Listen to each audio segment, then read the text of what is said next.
The Florida Highway Patrol says an off-duty Escambia County deputy was behind the wheel when his vehicle hit and killed two 20-year-old pedestrians early Saturday morning on Perdido Key Drive. The troopers say the deputy was driving home from an off-duty job and he was in an unmarked patrol car at the time.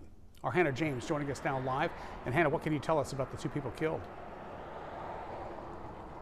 Well, Bob, earlier this afternoon when we first came out to this scene, I spoke with one of the friends of the victims. They identified the two pedestrians as Nicole Moore and Jackson Cunningham. Both were 20 years old and they were from the greater Birmingham area. Now, when we came out here earlier today, I was just surveying the area to see what safety precautions were actually out here on Perdido Key Drive. You can probably tell it's dark.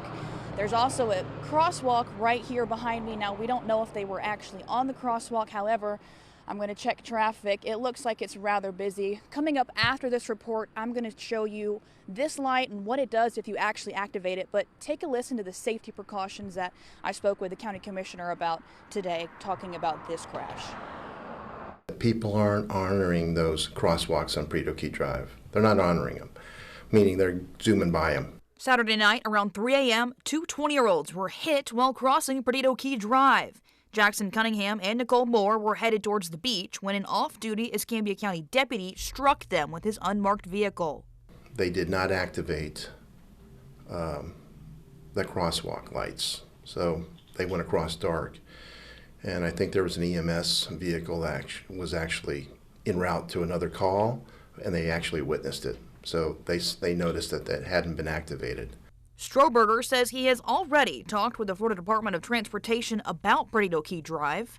My family was crossing Perdido Key Drive from Bellagio this weekend, the same Saturday, for a barbecue. And when we pushed the button, we didn't finish crossing the road before they went out. So that's might be a problem too. Those conversations about automated lights on the crosswalks or possibly an overhanging caution sign.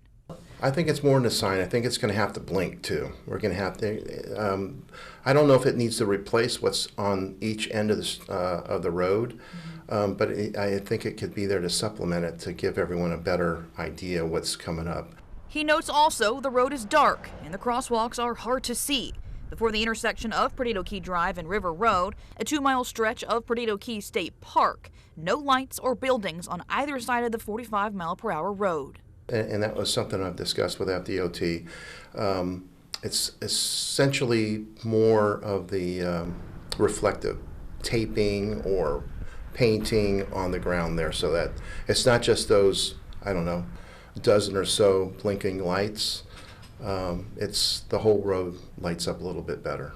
Florida Highway Patrol still has not said whether the pedestrians were actually on the crosswalk, but Stroberger says extra safety precautions are not the only solution. How can we get people to slow down? I think a lot of folks, when they drive through there, they take a quick look, and if you don't see someone, you just zoom by, at whatever the speed limit is, 45, 50 miles an hour they're doing on that.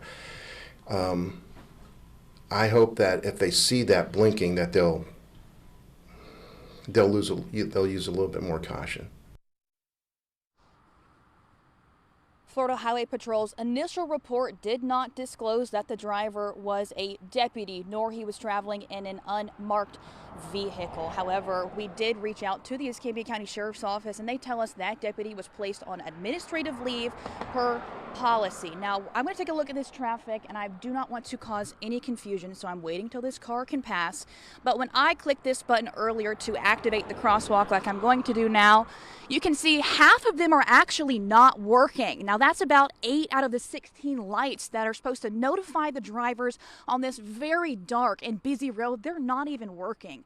Now, the overhead flashing lights on the sides and above are working, but half of them in the ground are not. So we reached out to Stroberger. We did make him aware of this, and he says it's the county that watches or maintains this part of the road, so hopefully there will be a resolution coming up for that.